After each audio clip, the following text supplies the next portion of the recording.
André, cette semaine, cette semaine, André, vous nous avez préparé un podcast sur les super-héros. Absolument, Alain. Salut les manouches. J'espère que vous allez bien. Moi, c'est la super forme. Cette semaine, on est à la cool en mode trop posé pour combattre le crime avec un petit top 5 de mes super-héros préférés. C'est parti. En 5, Superman, trop lol, il met son slip par-dessus son futal. Non mais oh, c'est quoi la suite? Mettre son prépuce par-dessus la capote? Ah, délire. En 4, le maréchal Pétain de la guerre 14-18. Bah ouais, faut se réveiller mes petites manouches. Le monde, il est pas blanc ou noir. Il y a aussi des nazis qui aimaient les dauphins. En 3, Iron Man, parce que Robert Downey Jr. il est juste trop beau quoi. J'ai trop envie de me faire greffer un utérus juste pour porter ses enfants. En 2, Babar. En 1, le maréchal Pétain des années 40. Là, on rigole. Calmez-vous les gauchistes, je préfère Batman. Voilà. J'espère que ça vous a plu. À la semaine prochaine. T'as vu, on a fait la même vanne.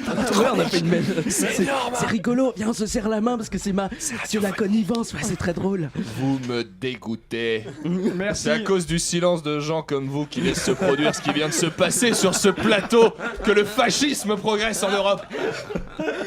Plus sérieusement, vous avez remarqué qui ne figure pas dans ce top?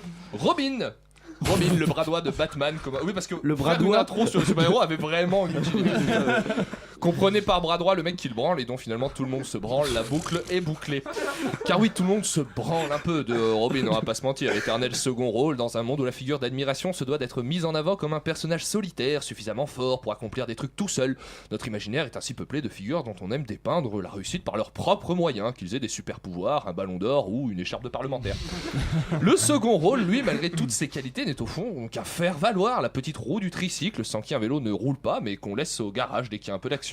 Et celui sur lequel surtout on ne s'attarde pas. Qui connaît la vie de Robin, son histoire? C'est hyper injuste au fond. Ça se trouve, lui aussi il a perdu ses parents dans un accident tragique qui lui a donné une raison de se battre pour faire la justice avec la vengeance pour seule compagnie. Faut qu'on arrête de nous faire croire que ce mec il en est arrivé à assister Batman pour valider son stage de 3ème en répondant à une annonce Pôle emploi. Ça n'existe pas. Enfin c'est triste mais c'est comme ça. Robin est insignifiant au point même d'avoir complètement disparu de l'univers d'ici au cinéma. Ceci dit, vu la qualité des films, c'est pas sûr qu'on regrette, que lui regrette ça, nous non plus d'ailleurs. Mais ce n'est pas au cinéma que j'ai choisi d'offrir ma plume de rageux, non, c'est à la musique et ça tombe bien.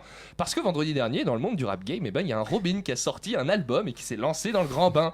Un Robin qui a pris le premier rôle après des années dans l'ombre. Je suis le sidekick d'Aurel que tu connais pas, rappe-t-il sur son morceau On danse pas, tiré de son premier album Enfant Lune.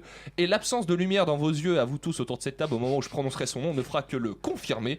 Vendredi dernier est sorti le premier album solo de Gringe. Mais oui, Gringe.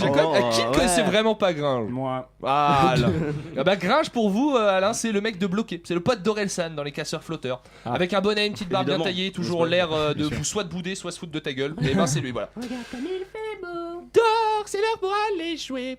Voilà, D'ailleurs, ça a toujours été un bien. peu son personnage à lui, ça, Gringe, hein, même avec les Casseurs, même dans le film qui raconte leur histoire fictive à lui et Orelsan, Demain c'est loin. Avec en plus un petit côté sombre, méchant parfois, qui se comporte pas toujours très bien avec les femmes, qui se détruit un peu la santé, le clame même jusqu'à en faire un de ses traits de caractère.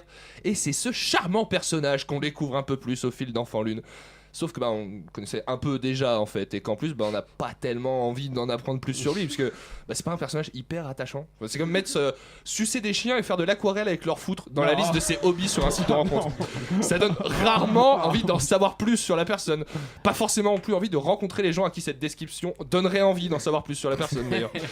Et puis franchement, pour lancer sa carrière solo et se faire un nom, assumer son identité sans l'ombre d'Orelsan pour cacher le soleil, est-ce que lancer son disque par un titre de près de 3 minutes qui fait uniquement référence à ce qu'il a accompli avec son pote est vraiment une bonne idée? Dire quitte à ce que le grand public connaisse pas ton nom et ta tête, autant en profiter pour partir de zéro. C'est comme si moi à ma première présentation de Chablis Hebdo, j'avais commencé mon édito par Mesdames, messieurs, bonsoir, ce soir c'est moi qui présente, mais en vrai un jour je fais des blagues avec Alain Duracell. Si, je vous jure, j'étais super drôle une fois. Et encore, c'est pas le plus triste. Le plus triste, ça va être vraiment ce featuring avec Orelsan, Vald et Suicon Blaze, et je sais pas comment se prononce son nom, et s'il nous écoute, je suis désolé. Où le pauvre Gringe disparaît complètement sous le flot des autres, surtout celui de Suicon Blaze, dont j'aimerais vraiment prononcer le nom parce qu'il kick vraiment très très sale. Et c'est limite gênant, c'est un morceau de Gringe sur l'album de Gringe, j'ai l'impression que c'est lui qui est en featuring sur son propre morceau. C'est assez déstabilisant. Alors, on peut accorder à Enfant Lune un vrai travail sur les prods, qui plonge plus vers le sombre quand son pote Orelsan a choisi lui d'aller vers des sons un peu plus dansants, plus pop, et on peut surtout accorder à Gringe de bonnes intentions, parce qu'en vrai, il en a sans doute des choses à raconter, hein. Contrairement à Batman et Robin, les Casseurs Flotteurs, ça marchait pas avec un leader et un suiveur. Gringe et Aurel, ils envoyaient autant l'un que l'autre, sauf que depuis, il y en a un qui a avancé et l'autre qui a sorti un album vendredi dernier. Comme Omar et Fred. Un peu comme Omar et Fred. On salue Fred.